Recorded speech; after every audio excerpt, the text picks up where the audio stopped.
National News Studio, Sri Lanka.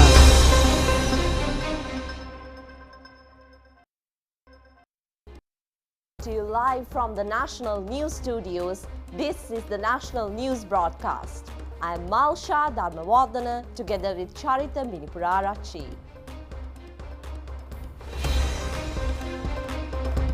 The 22nd Amendment to the Constitution passed in Parliament. The President heads a discussion on challenges related to the construction industry and proposed future measures. The funeral of Venerable Dr. Pallegama Srinivasa Thera will be held tomorrow in Anuradhapura. Price of chicken decreased. Import limits on beauty equipment and motor spare parts removed. A competition for Conservative Party leadership is taking place with the stepping down of British Prime Minister Liz Truss. On to those and other stories in detail now, and starting off with the top local story. The 22nd Amendment to the Constitution was passed in Parliament today. 179 members voted in favour while one vote was cast against the amendment. MP Sarath Weerasekara voted against the amendment. The Parliament agreed to name the amendment as the 21st Amendment during the committee stage.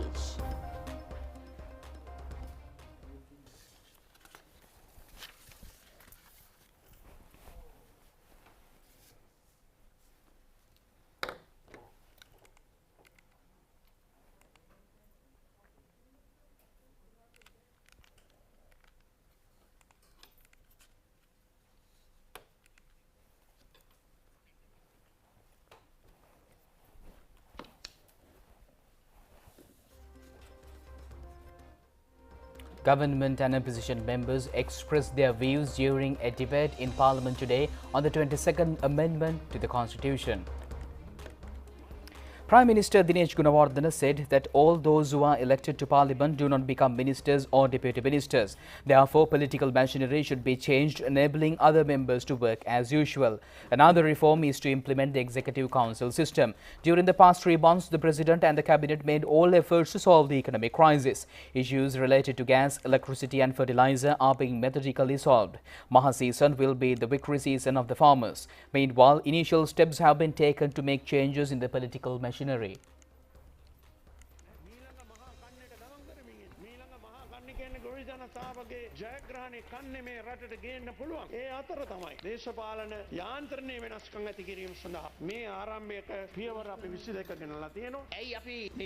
Opposition leader Sajith Premadasa said that they supported 22nd Amendment according to 3 conditions. The first one is on the dual citizenship. The second one is dissolving after 2.5 years. The other one is appointing Constitutional Council with the agreement of the Prime Minister and the opposition leader. However, the 22nd Amendment does not reduce executive powers. If the President wants to, can keep the Defence Minister's portfolio and even another 10 ministerial portfolios. But I believe that President will not do so. Parliamentarian Dayasiri Jayasekara said that a major accusation was levelled against them when the 20th Amendment was introduced. Discussions took place with the President, then about 9 points. Agreed for 7 points out of that we supported from the basis that these proposals will be included in the new constitution. We are happy for supporting the process to get back power in Parliament in order to establish democracy in the country. Minister Vijaydas Rajapaksa said that certain people strongly criticized the constitutional amendment. People may not be able to have food due to the constitution or the constitutional amendment. It occurred in the country. 22nd Amendment was tabled in Parliament to overcome the situation. The Supreme Court has made several recommendations. Only those recommendations will be submitted at the committee stage. All those have been given to the members of the Parliament. A discussion took place on challenges and proposed future measures of the construction industry under the patronage of President Ranil Wickremesinghe yesterday at the Secretariat of the President. Lengthy discussions took place on the problems faced by the construction industry under the prevailing economic situation, and special attention was paid on the delays when constructing middle-income housing projects and road development projects. Discussions took place on the issues faced by the contractors, bankers and financial institutions. The President drew the attention of officials on the steps to be followed for employment security and maintaining the construction industry and proposed a committee to make recommendations after future discussions. The group engaged in industry requested the President to establish a special task force to uplift the construction industry.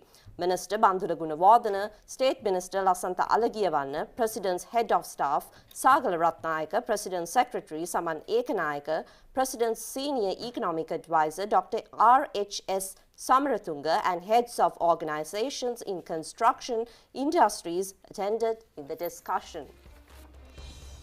And meanwhile, President Ranil Wickremesinghe has instructed to implement an accelerated program to achieve expected targets in 2022-23 by promoting tourism industry. The President said government hopes to bring down 850,000 tourism by the next year. This was disclosed during a discussion which took place yesterday at the Presidential Secretariat to look into problems and promotions of the tourism industry. The President pointed out that the number of tourists arriving in the country can be gradually increased by enhancing necessary facilities. Transmitting of funds for foreign promotions and eliminating negative attitudes about Sri Lankans were discussed on this occasion.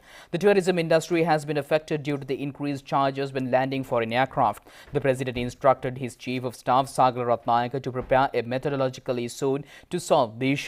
Minister Harin Fernando said that the tourism industry will introduce a mobile app in January which will call the entire visit of foreigners. He said that closing of many tourist hotels at 10 p.m. is an obstacle for the promotion of the industry. Therefore, the minister requested the President to take steps to name tourism zones through a gazette notification. The President was briefed on this planned promotional activities including filming of Indian films and a cycle tour from the northern province to the south. President Secretary Saman Ekanayaka and a group of state officials attended the discussion.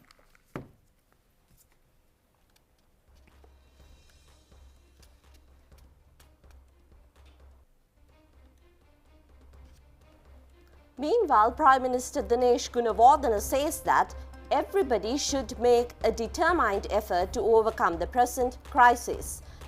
He mentioned this during a function at Malabar recently.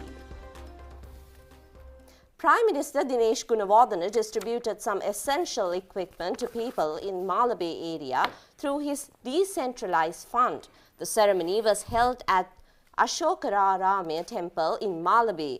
A group of public representatives, including Chief Prelate of the temple, Venerable Dimiyave Amaravansha, were present on the occasion. Prime Minister Dinesh Gunawardena said Slit institution has been established in close proximity from the place. The area can be further developed with various investors. However, that path was not taken. The area from Malabar to Kadwela could have been converted into an area which the world would have spoken about information technology without being far-sighted, and it was abandoned halfway. It is reported that price of chicken has reduced to a certain extent, and accordingly, a kilogram of chicken, which was 1,500 rupees, has reduced up to 1,080 rupees. All Ceylon Poultry Businessmen Association said that there was a reduction in purchasing chicken due to the increase of price. However, in certain areas, price of chicken and eggs has increased due to the inability of supplying according to the demand is a major cause for the increase of price. And the State Finance Minister Ranjit Siambalapatia says that import limitations of some goods, including the motor spare parts and beauty equipment, will be removed within the next 2 weeks. He said those while participating according to a recommendation of the Economic Research Department of the Central Bank, considering the appeals of the groups employed in those sectors. Investigations in connection with handing over a Hummer vehicle imported illegally to the country to the same person who imported the vehicle after confiscating the vehicle had been handed over to the CID. Ministry Secretary Mahinda Siriwardena submitted the written request to the IGB today. And meanwhile, a three-member official delegation from Sri Lanka led by State Minister of Defence Pramita Bandarathinakone and comprising Army and Navy officers is currently on a visit to India in attending India's premier biennial global conference and exhibition Defence Expo 2022. The exhibition was inaugurated by the Indian Prime Minister Narendra Modi recently at Gandhinagar, Gujarat. This is the second occasion in the past year during which a minister from Sri Lanka is participating at an event inaugurated by the Prime Minister Modi. It was being recalled that ministers from Sri Lanka were a part of the inaugural international flight to Kushinagar Airport in October 2021. Speaking at Defence Expo 2022, State Minister Pramita Bandarathinakone hailed the partnership between India and Sri Lanka in the defence sphere. He highlighted the importance of defence industrial based on augmenting security policies and noted that Defence Expo 2022 is provided a great avenue for the deeper understanding of the nature of transformation in the modern warfare. Minister Pantula Gunawardena says former President Mahinda Rajapaksa is a leader who truly changed the path of the country's history and road development. The minister mentioned this during a function today at the Ratmalana Angulana Maganagwa Consultation Project Management Services Company. The modernized office complex to mark the 18th anniversary of the company was opened again today under the patronage of former President Mahinda Rajapaksa. He launched the institution 18 years ago in his then capacity as the Prime Minister and Ministry of Highways. Minister Pantula Gunawardena said that the road development of the country took place when Mr. Rajapaksa was the president. Highways, other roads and roads in northern and eastern provinces that were destroyed for 30 years were developed under Utturu Wasantaya Naganihira Udanaya program by taking loans. It was one reason to increase debts of the country. Loans had to be taken from organizations to rebuild roads within 3 years, which were destroyed for 30 years. And meanwhile, author Shehan Karunathilaka says that he is expecting to launch his novel The Seven Moons of Mali Almeida, which received the coveted Booker Prize for the year 2022 in both Sinhala and Tamil languages. Shehan Karunathilaka made these remarks in an exclusive interview with the national television. Sri Lankan author Shehan Karunathilaka won the 2022 Booker Prize for his second novel, The Seven Moons of Mali Almeida, at a ceremony in London recently. He is the second Sri Lankan to win the prize after veteran author Michael Ondaatje. In an exclusive interview with the national television, Shehan Karunathilaka said that delivering a speech in both Sinhala and Tamil at the Booker Prize Awards was a significant moment for him. Shehan, first we would like to know the feeling as a Sri Lankan regarding this victory or regarding this achievement. I think the thing I was most happy about was I was able to speak in Sinhala and Tamil, and before they shut me down, but I was able to do that and thank all the people I wanted to thank. But that was important because I don't think this is just a victory for Sri Lankan writers in English. Like the fact that we have Sinhala literature, Tamil literature and English literature in different boxes. There's not enough unification and translated works, and so I thought, this should be a victory for all Sri Lankans who read and write in all languages, and that's really what it made me feel. Happy to get all the support and love from Sri Lanka that I've seen on social media. Are you planning to give an opportunity for Sri Lankans to read your book in local languages? Yes, of course, Prasad. That is the thing I want the most, because and now the book Seven Moons with Mali Almeida has been sold in too many languages. The deals are still being finalized, but it will be translated. Chinaman was only translated into Sinhala. That was with my good friend and the great writer Dilipa Abesekara, and I searched long and hard for a Tamil writer to write Chinaman. I never found that person. And so, yes, it is my hope that now, and I'm talking to a few publishers, I'm talking to a few writers in both languages, and I'm hoping as soon as possible we can get those projects along the way, so we can translate Chinaman and Seven Moons and my short story collection into Sinhala and Tamil. And my hope is that we have more of this. We have more of an industry, the publication industry, around translating works from Sinhala to Tamil to English and back and forth. I think that will help Sri Lankan literature, and it'll help Sri Lanka if we are reading each other's stories. So yes, that is very important to me. Harvesting of green apple cultivation of Lakshman Kumara and Asanka Lionel of Galgamua in Madagama area is taking place at present. They offered the first part of their harvest to the President Ranil Wickremesinghe yesterday. They have found a sapling of green apple for the first time in 13 years ago. The two brothers Lakshman Kumara and Asanka Lionel says that the country can benefit its variety of apple is spreading since a considerable amount of foreign exchange was spent to import apples. They said that the variety of apple can be cultivated in any area of the country and they are prepared to give necessary advice as well.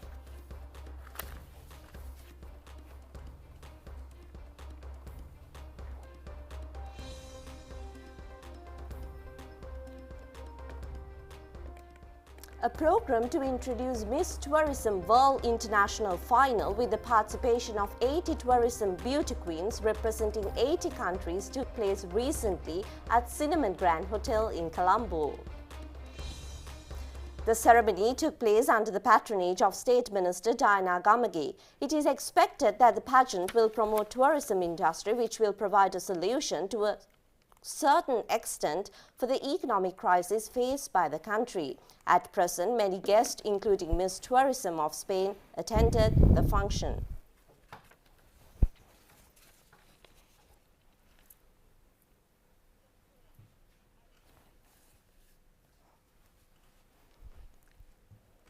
I would like to say that I am very, very happy in Sri Lanka. I am just arrived, don't visit anything. I am excited to begin to visit all your country.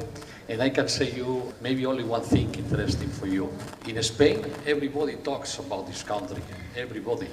At least they want to come once in their life, if possible. It's a little bit long, but for sure the most of them want to come there. When I come here, everybody says that they want to come with me. The contest is a different contest: culture, nature, sports, of course beauty and fashion, but the main point is the tourism.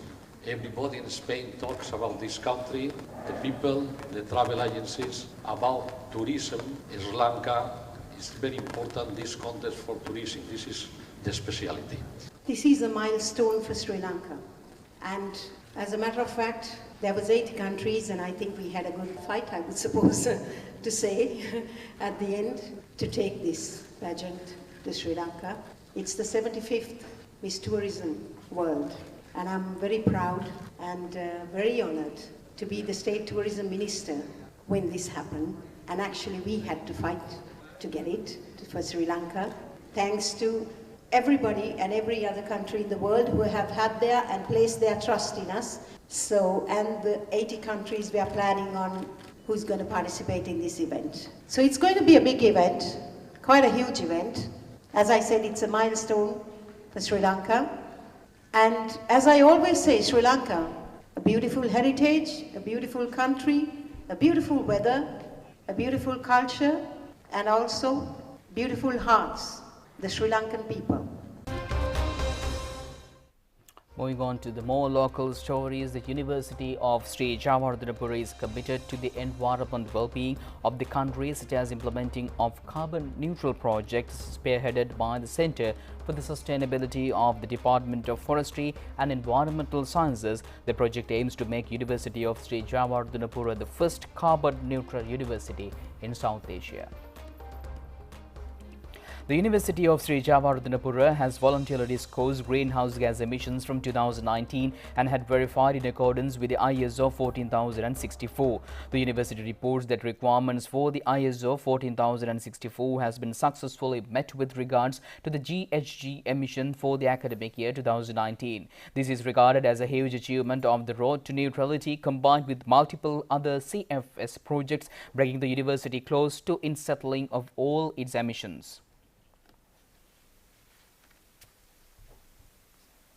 So, as Sri Lankan universities, where do we stand? Of course, in Sri Lanka, we do have so-called green universities. Many universities in Sri Lanka, they participate in international sustainability-related rankings, such as Green Metric and Times Impact Ranking. But the problem is, all these rankings are based on self-claims. So, there's a room in this system that people can manipulate and take some advantage. So we at the University of Sri Jawadanapura thought of doing it in the hard way.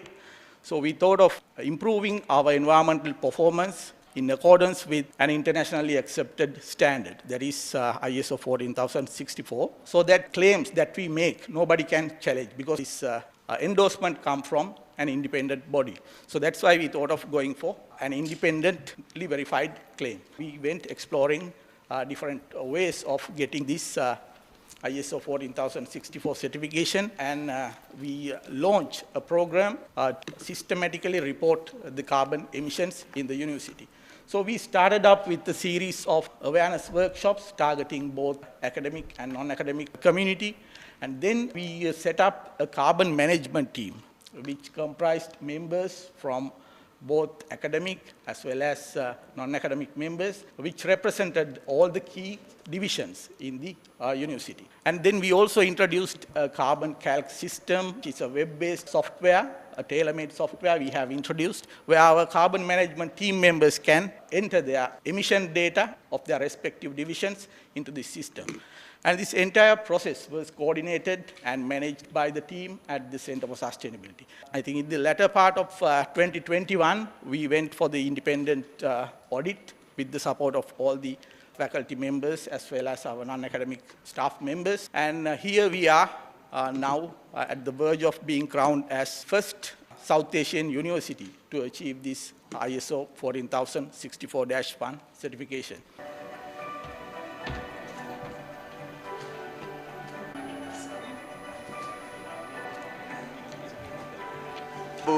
දකුණු ආසියාවේ ප්‍රථම විශ්වවිද්‍යාලය වන ශ්‍රී ජයවර්ධනපුර විශ්වවිද්‍යාලය වෙනුවෙන්. So I'm very happy and pleased to accept this award. Thank you very much, Professor Priyan and his team. And especially, there are a lot of people who work together with him. I believe it's more than 150 or maybe 120 plus set of people. And especially, most of our executive staff members, so they help us in a better way. This is the first time I have seen at the university, the students, the academics, as well as the executive staff members are working together as one team to achieve all our goals. So I'm very happy, and also even in future, now this is the first step. So we started with 14064-1. So we have to go further. I think in the future, everybody has to work a little hard to achieve all the certifications level. So with that special note, I would like to again thank all the members, and especially Professor Priyan Perra and his team, and the people who are basically established this very special department in the University of Sri Jayawardenepura in early 80s. Thank you very much, all the sirs. I can see some of the faces here for giving us the guidance in early 80s to establish this kind of a department in our faculty and to achieve some of the important goals to have a better life for all citizens, or the better life for tomorrow. The funeral of Chief Prelate of Athamasthane, Venerable Dr. Pallegama Sirinivasa Thera, is scheduled to be held tomorrow at 2:30 p.m. at Anuradhapura Mahaviharaya premises. The remains of late Venerable Sirinivasa Thera has been placed at Anuradhapura Bomaluwa Viharastha Sannipatha Hall for the public to pay their last respects. A large number of people, including Buddhist monks, arriving to pay their last respects to the late Thera. A discussion on the funeral ceremony of the late Thera took place under the patronage of Chief Prelate of Ruwanwali Mahasaya, Venerable Dr. Pallegama Hemarathana Thera yesterday. The Mahasangha, Minister Vidura Vikramanayaka, public representatives, members of the security forces, North Central Province Governor Mahipala Herath, Anuradhapura District Secretary A.M.J.K. Jasundara and funeral committee members were present on the occasion. The religious rituals will be conducted tomorrow afternoon at Bomaluwa Temple, and the remains will be taken to the funeral precinct of the Mahaviharaya through the old path. And meanwhile, President's Director General of Trade Unions Ranjit Kirti Tennakon says that the elections should be held when the Constitution provides the opportunity. He mentioned this in a special statement to media. President Director General of Trade Unions Ranjit Kirti Tennakon said that the government has no necessity to postpone elections. It has to be done in another 6 months' time. When considering the parliament, it has to be considered in another 3 years' time, because a parliamentary election is scheduled to be held in another 3 years. The term of local government institutions will end on the 20th of March. He expressed his views on the number of members of local government institutions as well.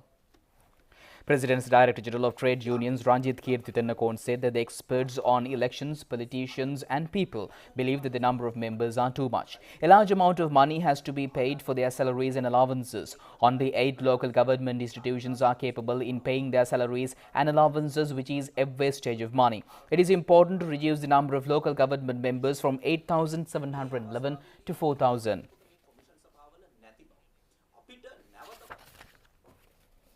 And meanwhile, the Met Department says low-pressure disturbance near the Bay of Bengal is continuing. More than 100 millimeters of rain is expected in certain areas of western, suburban, southern and central provinces. 4 out of 5 sluice gates of Kothmale Reservoir have been opened due to heavy rains in the area from last night. Nuwara District Disaster Management Unit said that the remaining sluice gates will be opened in the continues the rain. It requested people living in low-lying areas of the dam of Kothmale Oil to be vigilant. Earth mounds have collapsed on several places on the Hatton-Nuwara main road, and vehicle movement has been limited to 1 lane. Water capacity of St. Clair and Devon waterfalls have increased following heavy rains in the water retention areas of Upper Kothmale. 4 sluice gates of Polgola Reservoir of Mahavali River have been opened with the heavy rainfall in the central hills. Mahavali Authority requested people in the low-lying areas of Mahavali River to be vigilant. Vimala Surendra Reservoir is overflowing. Water level of Castle Lake and Mount Sakale reservoirs have reached spill level. Engineers said that hydropower generating through Vimala Surendra, Canyon, Lakshapana, Niv Lakshapana and Polpitia power plants is taking place to the maximum capacity. A house at Hatton Kudagam area has been severely damaged after an earth mount collapsed on it this morning. No one has been injured in this incident, and Hatton police and the occupants of the house were sent to a safe location.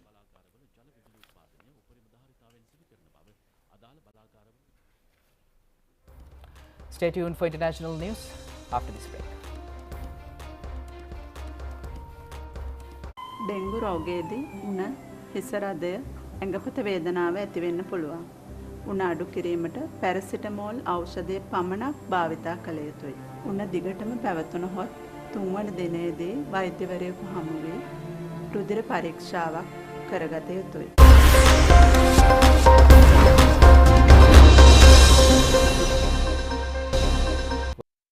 Now it's your international update from British Prime Minister Liz Truss have announced she will stand down as leader of the Conservative Party after her policies triggered economic tumour and sharply divided the party. Prime Minister Liz Truss. Sparkling outside a Downing Street office yesterday, Liz Truss said that she could not deliver the promise she made when she was running for Conservative leader, having lost the faith of her party. Truss, who have been Prime Minister for just 45 days, said that it will remain as Prime Minister and party leader until a successor is chosen. The leadership contest should be concluded by the 28th of October. Graham Brady, the chair of the Conservative Party's 1922 committee, said candidates would require the support of at least 100 Conservative Parliament members in order to enter the race of replace Truss. Nominations will close on Monday, and after a vote by Trobes MPs, party members will decide the winner in an accelerated online vote, party managed said. The opposition Labour Party called an immediate general election. இப்படி வந்திட இப்படி அல்பங்கள் Prima Kotomi Fantamai.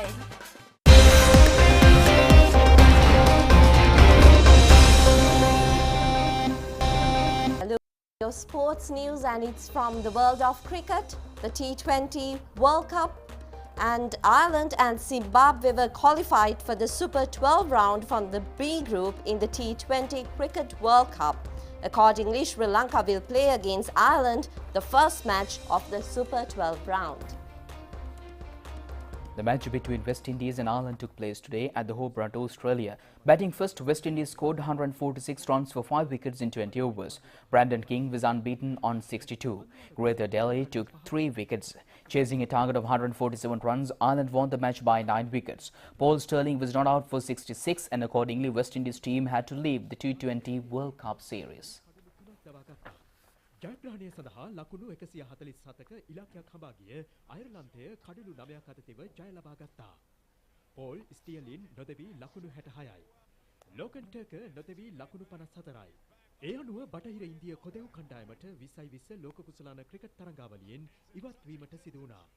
දෙවරක් 2020 ලෝක ශූරයන් බවට පත් වූ කොදෙව්වන් ලෝක කුසලාන ඉතිහාසයේ මූලික වශයෙන්ම ඉවත් වූ ප්‍රථම අවස්ථාව මේ වීම විශේෂත්වයක්.